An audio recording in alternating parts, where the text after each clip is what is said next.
Parken nord for København, hvor vi i dag skal se international dressur. Vi skal se First Horse International, en Grand Prix Kür. Velkommen til dig, Michael Søgaard. Du er min medkommentator i dag. Og i en Grand Prix Kür, hvad kommer vi til at se? Vi skal se en masse flot dressur. Vi skal se 16 obligatoriske øvelser blandt andet. Vi skal se noget, eller vi skal høre noget flot musik, og ja, jeg tror, det bliver rigtig spændende. Masse flotte heste, masse dygtige rytter. Der er deltagelse fra selvfølgelig Danmark, Norge, Sverige og en enkelt fra Spanien med. Hvad kender vi til vores konkurrenter og vores naboer? Ja, hvad kender vi til dem? Altså, jeg tror egentlig, at det er måske ikke det stærkeste felt, vi har fra udlandet lige netop ved det her stævne, men faktisk tror jeg, at danskerne, de er nok favoritter i den her klasse. Vi er favoritter, ja. Og den første rytter, som vi ser her, det er Ellen Farbod fra Norge, som jo bor og træner i Danmark. Og Ellen Birgitte Farbod rider på CC Royal. Og hun rider hos Per Skærbæk. Ja, hun arbejder oppe i en salgsstald på Mors hos berider Per Skærbæk. Og jeg har set Ellen ride før, og jeg synes bestemt, hun har udviklet sig meget her på det sidste. Og det kan måske være, fordi hun netop er flyttet til Danmark, som er lidt mere hesteland end Norge er. Og sikkert har reddet på mange flere heste, end hun er vant til. Vi ser her, hun sætter musikken i gang allerede, inden hun rider ind. Er det en fordel? Det er ligesom sådan en hvad skal man sige, en entré, man laver og understreger, at nu sker der noget, og nu skal man ligesom være opmærksom. Det gør det sådan lidt mere festligt også.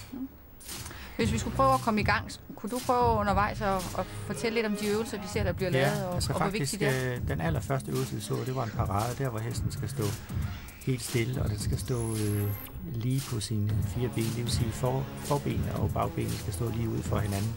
Og der var den her parade faktisk ikke helt fantastisk. Der var en lille smule skæv og en lille smule uens på benene, og det er noget, som er begyndt at tælle også med i pointgivningen. Det er netop parader, og det er altså ikke noget, man har haft førhen, men det er man begyndt med.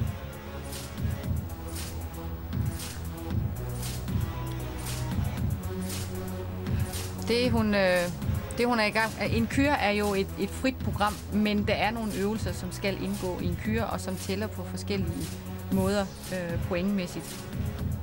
Kan du prøve at fortælle lidt om, hvad det er for nogle øvelser, der ligesom er obligatoriske? Ja, der skal være indridningsparade, og der skal være afslutningsparade, og der skal være fri skridt, der skal være 20 meter fri skridt, der skal være samlet skridt, der skal også være 20 meter.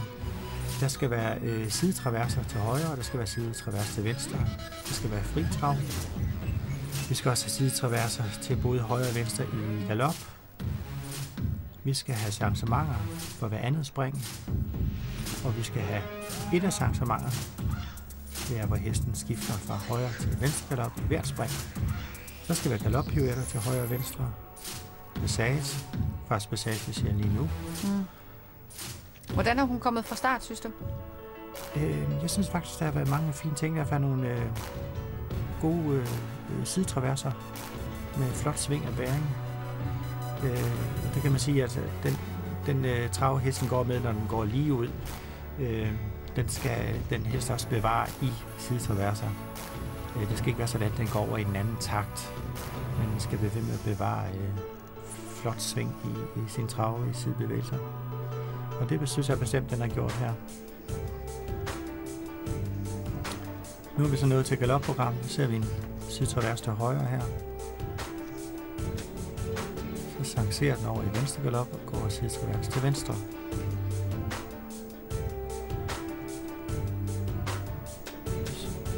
Og changement til højre galop, og så sidetravers til højre.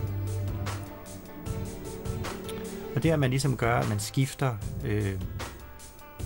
direkte fra sidetravers til venstre og til højre og til venstre igen. Det er også lidt med i sværhedsgrad. Det gør tingene lidt sværere, end hvis man bare ligesom lavede en af gangen. Så ser vi, hesten skifter galop fra højre til venstre i hver andet spring. Og det var også en sværhedsgrad her, fordi at oftest så laver man, i hvert fald i det obligatoriske program, laver man 2 arrangementer på lige linjer. Her laver hun det på en cirkelvolte, og det gør altså tingene sværere. Simpelthen at hesten skal bevæge sig rundt, og derfor skal have hele kroppen drejet, mens den laver øvelsen, og ikke kun er livet stillet. Lige præcis, og altså det er noget med også at holde balance i hesten, holde dem ret på sporet, selvom man rider en cirkelvolte. Mm-hmm. Der så vi en galoppirouette til venstre, som også var rigtig fin. Kunne jeg forestille mig, at vi ser et arrangement, det gør vi også. Og her skifter galoppen altså fra højre til venstre. Hvert spring. Og dem havde hun også fint styr på.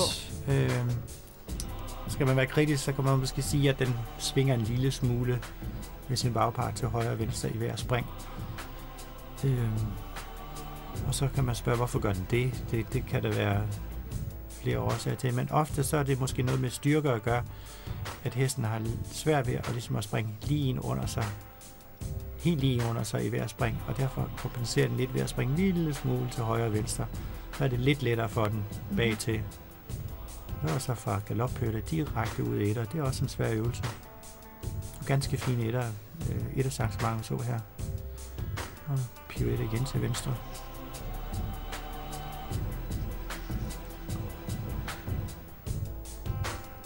Og dobbelt pirouette oven i købet. 2 omgange.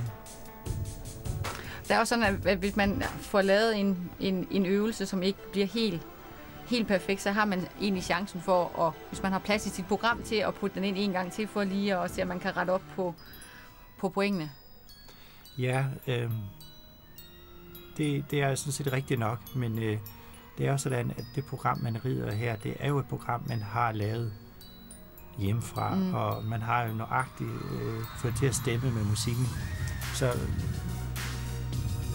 det kan være svært lige at se, får jeg lige plads til den ekstra pirouette, som måske ikke lige var, som jeg ønskede. Men hvis man rutineret, og man har lavet sit program ud fra, at man har plads til at nogle ting, man kan rette, så er det jo det, der er det smarte i Kyre, i modsætning til det obligatoriske Grand Prix-program.